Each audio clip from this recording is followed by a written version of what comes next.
Hey guys, welcome to another episode of Tandang's Tagalog Toy Reviews. Episode 134 na tayo.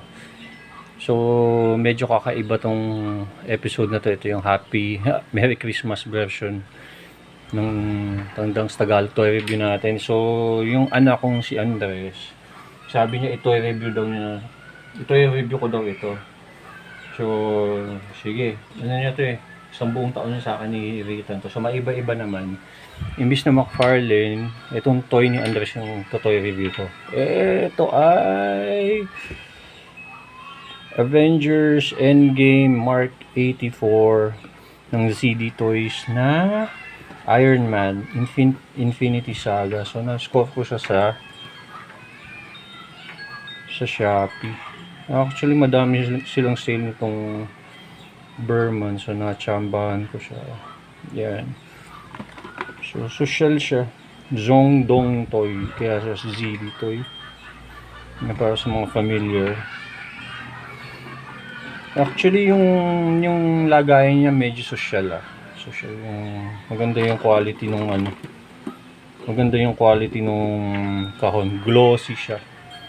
So, pwede mo din i-collect siya kung ikaw ay box collector. Makapal yung ano niya. So, pwede mo siyang itayo ng gano'n. Lalo na kung mahilig ka kay Iron Man. Yung si Mrs. favorite niya sa Iron Man. Yan. So, ano na to, nabuksan na nung anak ko to. Napaglaruan na niya. So yung mga kailangan tanggalin, natanggal na. So, meron siyang yung figure mismo. Si Tony Stark. Oy, hello nga pala sa mga patuloy na nag-like, share, and subscribe. Hello kay Tito Kat and Company. Sa best friend ko si Doc.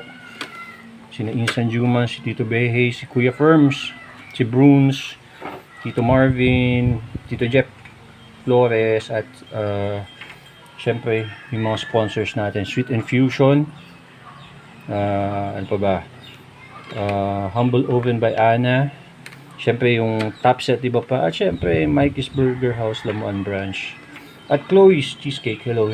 Andy Bakes, hello sa inyo. Ito na siya. So, ito muna, tingnan natin yung mga kasama niya. So, ito yung fig. Meron siyang kasamang stand. Yung stand niya, okay lang. Pero alam mo yung parang could have been better. Kasi yung print mismo parang ano lang. Pag tinignan mo siya on hand, hindi siya kasing pulido. Although possible naman siya, wala namang problema. Meron siya yung dito, yan. Meron siya yung blade, yung ginamit niya sa movie din. Maayos ang pagkakagawa. Yung pagkakapintura para sa kung magkano siya is pasok na pasok. Tapos itong piece na to, pakita ko sa iyo kung saan ito mamaya. Meron siyang shield. Ewan ko na itabi ng anak ko. Ayan, wala na. Meron yan dito yung lagayan niya dito. Para mahawakan niya. Ayan. Sabi na, mawawala niya yun. Ayan, minawawala dito. Para mahawakan niya. Sana makita niya. Tapos meron siyang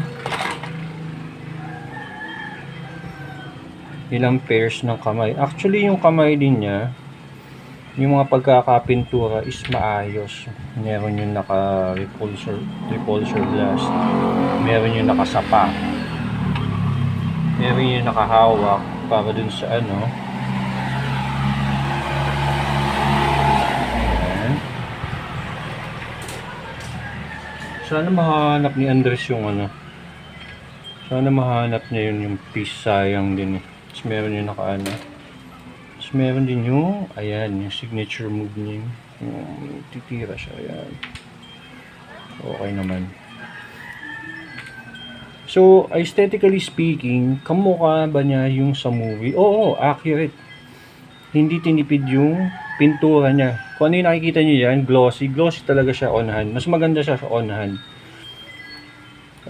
Sige, ano yun natin siya? Tawag dito. Sukatin natin siya kung gaano siya kalaki. Kanina nga, sabi ko kay Andres, kung gusto mo siyang mag-toy review, nag-aalangan siya Medyo oo na medyo hindi eh. Size ni Iron Man. Pag yung fig lang mismo, 7 inches. So ano siya, para siyang Marvel Legends. Pag sinama mo na tong yung mga lasers niya,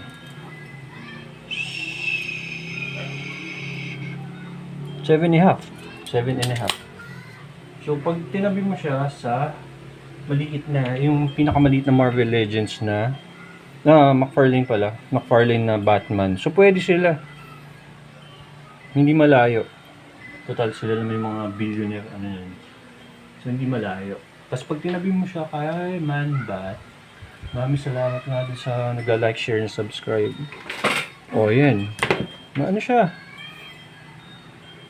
Para siyang kasing size ng McFarlane na fig.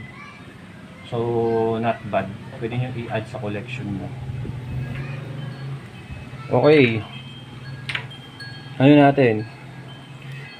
Ang masasabi ko, pagdating sa pintura, hindi siya tinipid. Sa mukha, kamukha. Sige, articulation na tayo. Ulo. Ganon. Actually, pwede siya mag 360. Although, ayoko lang. Ang tilt niya, non-existent. Kumbaga, 360 lang siya. Wala siyang masyadong tingala. Ayan, yun. Wala siyang joint dito. Meron siya dito yung sa balikat para maitaas yung yan. Pwede siya, ito 360 yan. Yan. Tapos may separate joint dito. Double elbow, yes. At magandang tignan yung double elbow niya. Hindi pangit. Ito ay naka ball joint. Yan. Pwedeng sample ko kayo. Yan. Actually, para sa 6 years old, para kay Andres, nagagawa niya yun eh. Practice lang. Ayoko lang malaman kung gaano katibay ito. Naiikot siya. Okay siya. Ab crunch non-existent kasi dahil kung paano siya naka-design. Meron lang siya, palagay ko dito lang. Pero ayokong testingin kung yung limit eh, kasi baka masira yung fig. Dito, ang kick niya ay hanggang dyan. Side. Sa likod, wala. Double joint dito. Not bad. Magandang tingnan. Dito sa paa, side to side lang, single joint dito, wala siyang toe. Which is alright lang naman. May nakikita ako nito na umiilaw eh. Pero ito yung version na hindi umiilaw. So, tignan natin. Ito, pwede siya, meron siyang piece dito eh. Yan, tatanggal siya. Ito mukha naman matibay ito, hindi siya cheap na plastic. Maganda yung quality ng plastic. So ito, tatanggalin mo siya para ilagay dito. Yan. Yan, ang angas. So madali siyang tanggalin. Madali din siya ikabit. Ayan. Sabi ko kay Kulokoy. Yan. At ito, yung pagkakakabit nito, mahusay ang yan pag unang tingin mo hindi mo mahalata na nagaganon pala siya. Magaling yung pagkakagawa. Yan. Madami nito sa Lazada saka sa Shopee. Tapos ito,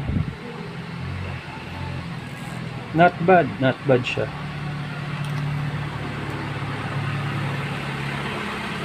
Nga sana mahanap ni Kumag yung mahanap ni Kumag yung sa shield. Kasi yung shield, ito, para sa mga nagko-custom, ito parang ayos lang. Hindi naman super angas na pero okay lang naman siya. Lalo na pag napanood nyo yung movie, okay naman. Yan. Pwede siyang pan-display. Siyempre nga naman, Iron Man, siyempre pambaragan din yan. So, okay lang may mga gas-gas every now and then. Yun nga lang, prone siya sa lost thread. Yan. Kaya kailangan mong ingatan. Pero depende din kung yung 6 years old boy nyo ang laban, ang laro ay niya ay bungguan.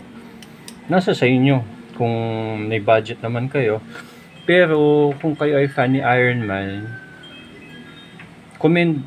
mare-recommend ko to. Maayos naman siya. So kung ang little boy nyo o yung pagbibigyan nyo ay fan talaga ni Iron Man, masasabi ko naman na matutuwa sila sa ibibigay nyo. At tuwan-tuwa nga yung anak ko dito.